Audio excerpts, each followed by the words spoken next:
this hotel. When I got upstairs, that's when I got down to, I told him my name, my hotel. He can remember it. There's such a, it's just like, that hotel is very well known name in Hawaii here because it's the closest to the Moana Surfrider, is that it? How do you say it?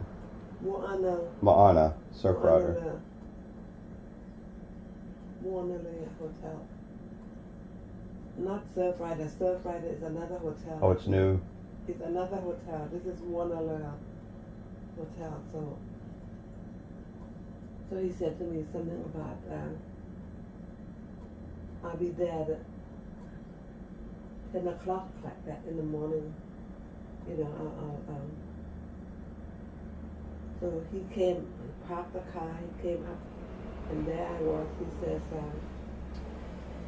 He said, oh, when are you leaving? I said, tonight, you know, at 8:30 p.m. to go to Los Angeles.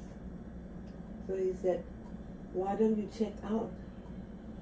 Put your luggages, go back up there, pack your suitcase and check out of the hotel, but you tell them you want to leave your suitcase right here. You pick it up later tonight. So that's what I did. And he took me out, drove me all around, probably Waialae, all the way down to Hanamo Bay, showed me that down there, you know, where you can snorkel and then go right around past the blowhole. Then he stopped right after he passed the blowhole. There's a parking right there off of the beach. So he parked the car there. So we have our little picnic here. He says, my mom made me a box for you and I. 1 can of Coke for you, 1 can of Coke for me, and only 1 sandwich box, rice and some meat and vegetable that his mother made for him with 2 spoons. I take some, he takes some like that. And then he drove me around. And I said, oh, you know, I have to go to the bathroom. And then he said, is there any way that, you know, you tell me where the gas station is? I could say, oh, no, there's a park right here.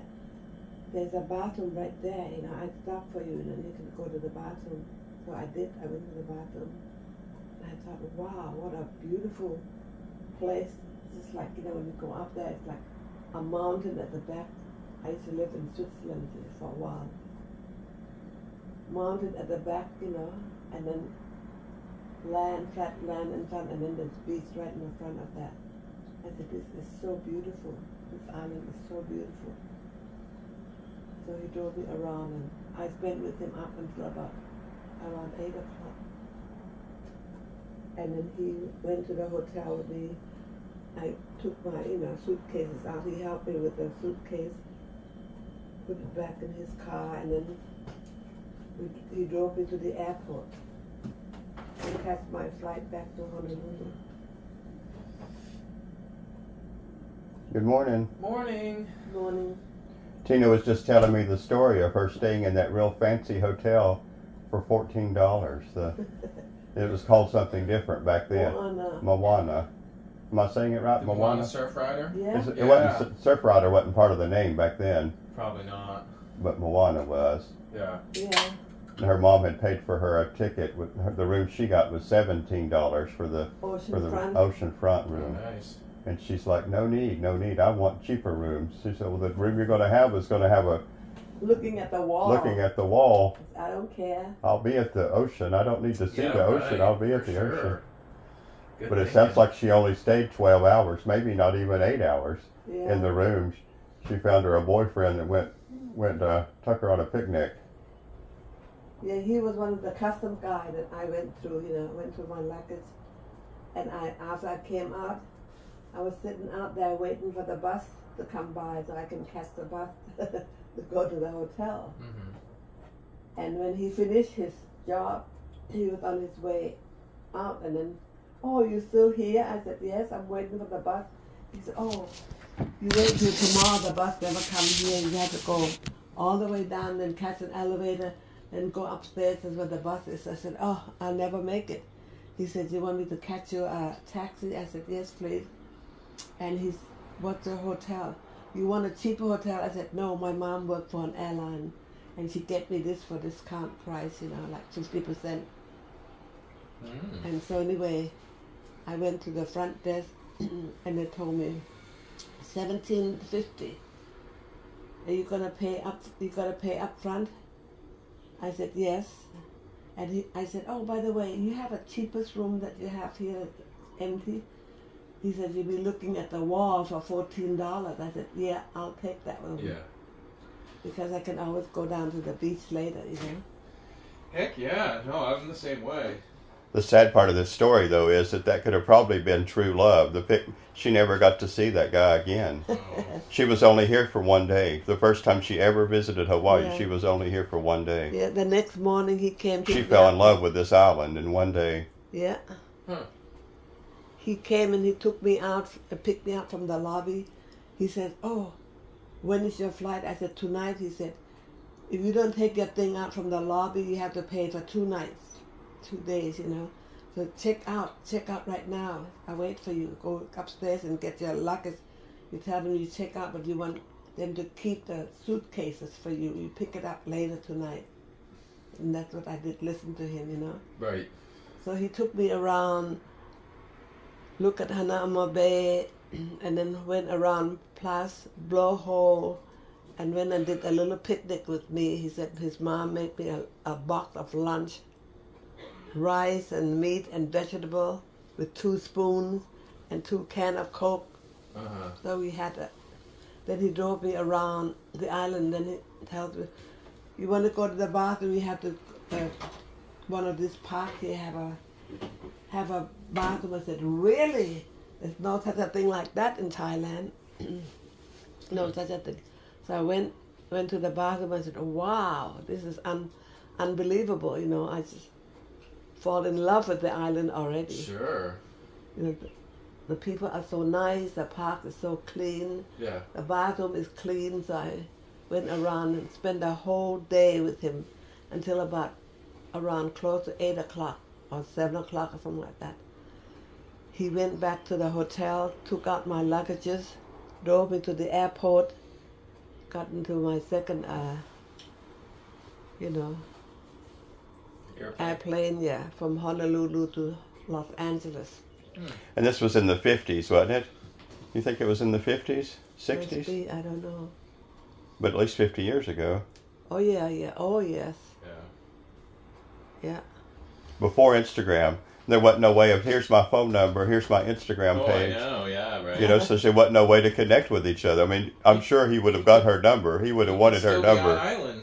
He could still be here somewhere. That's amazing, ain't it? That is. It's interesting. I love the story. He said to me, oh, why don't you come back and work over here? I said, work as what? He said, Hawaii 5-0, they're taking extras.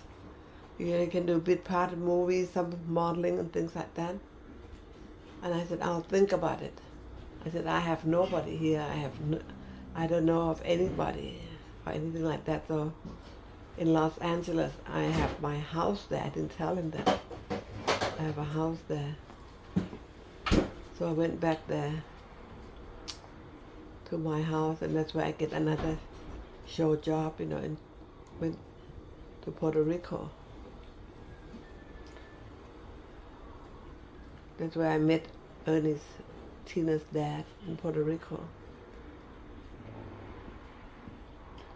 It is interesting that you spent several hours with him, maybe 8 hours or 12 hours, but never got to see him again or didn't realize it. You may have been in the same restaurant another time and didn't realize it, or may have been within a few feet of each other and didn't even remember. Yeah. And even today could still be alive. He was a lot older than you, or? Oh, he was a little older than me. I am 88, so he must be dead already. Oh. And you were probably in your 20s then. If you were living in Los Angeles, you were in your 20s. Yeah, So he could be 90 or could be... Yeah, 90-something. 90-something, he'd probably be dead already. I thought of him, when I came back in, I thought of him. I wonder what his name was, what his, first and last name. And then I said to myself, you know. By that time I got back and I started thinking of him. That's when did I have Tina yet? Don't remember. Tina and Ernie. Don't remember. Oh yeah, I think I had Tina. Not Tina. She wasn't with you though. She wouldn't have went on the picnic with you. No. On the picnic I was. So when you came here, it was just you. It was me and my second husband. When you moved here eventually. Yeah. But you wasn't with your husband when you had Coke at the ocean with that guy. You wasn't here the very first. No, I'm by myself.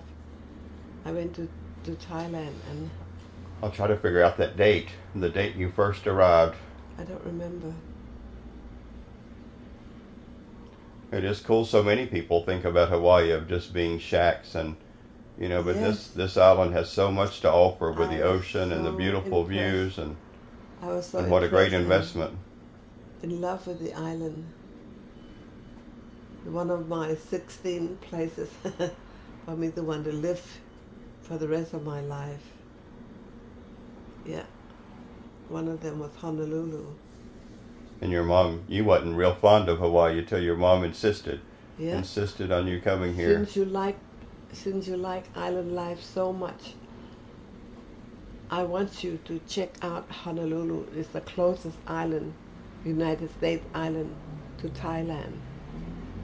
That's a quarter from here to Thailand. Can you imagine Puerto Rico? Puerto Rico is halfway around the world, Bruce. Halfway around the world. That's Puerto Rico right there, and Thailand is right here. No matter which way you go halfway around the world already. Took my mother 3 days before she get to Puerto Rico.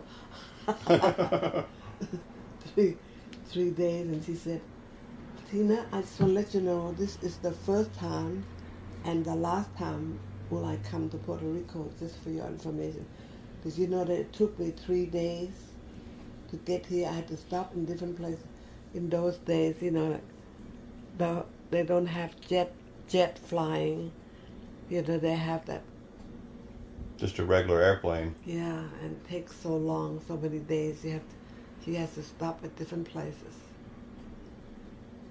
She has to stop in New York to connect to Puerto Rico or Florida or somewhere, I don't know. Then she has to stop in Los Angeles, from Bangkok to Honolulu, Bangkok to Honolulu, to Los Angeles, to New York, to Puerto Rico. You know, each place like one night here, one night there, one night here. Finally, she said, I am so exhausted, so tired. Yeah. She didn't stay very long. Last night when I was sitting here eating my dinner, the bell rung. Oh, really? This one, it brought tears to my eyes. But it takes a lot to ring it. Yeah. But there was such a good breeze, you know, for a second it rung and it brought tears to my eyes because it's like a, you know, like you said, sometimes it's like a spirit that's looking after you or something. Just that one, you know, the one that hung. I don't know what kind of bells they're called. Temple bell. Temple bells. Yeah. Temple bell, yeah. There's always a good breeze here most of the time in the kitchen. And the other two, what happened to it? Is it the other two bell, what happened? I put another one there. No, that they're sitting there next to the dishwashing soap. You see them? Oh yeah, those two, yeah, right there, yeah. I'd like to hang them up in here on that window or the other window. Thank you. I was going to hang back to the spirit house once. Oh yes, yeah, that'd be good. Yesterday I went and bought gloves for him. To glue the. No, to Kaala. He lost them gloves or throw them away too. I don't know. I think he still have the glove because it was brand new gloves, you know. Yeah. Big hand, big, large size. And he said, wow, this is expensive. I said, it doesn't matter. And then inside of my heart, I said, Tell me that. Better not lose them. You better keep I them. hope he doesn't lose it. But you know what he lost? Yeah, those clippers. My heart went boom, boom. I said, oh my God. You know, he couldn't have put them in the can because it's such a big instrument. And then I said, there goes my another $40 of mine. $40 to $60. I don't know what it is. $40 or $50.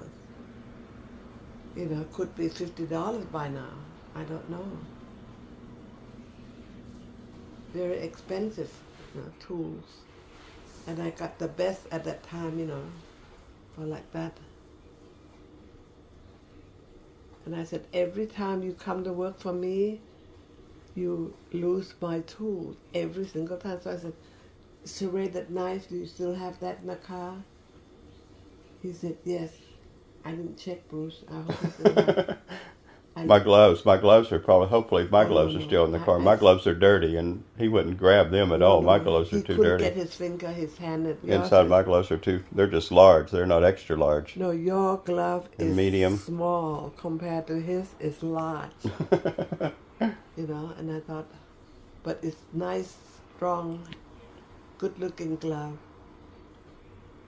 And he's glad that I bought it for him because that tangerine tree is full of thorn. He ended up putting, at first he only used one, then he ended up putting two of them.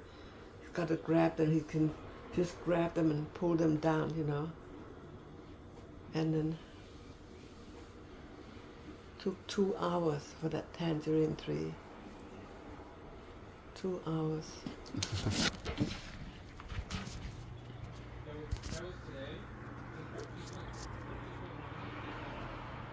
I love those bells.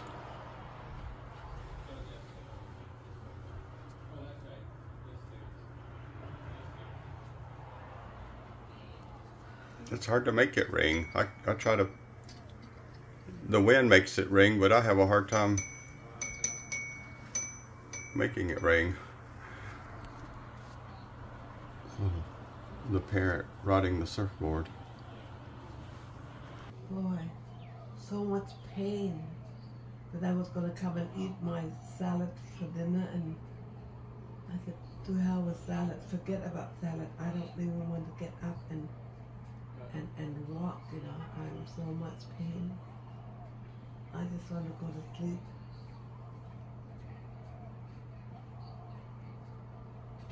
The wind's blowing just enough to barely turn the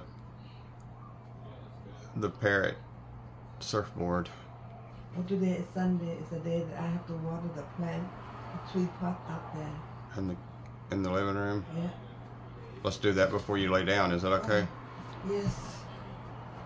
Yes. Ooh.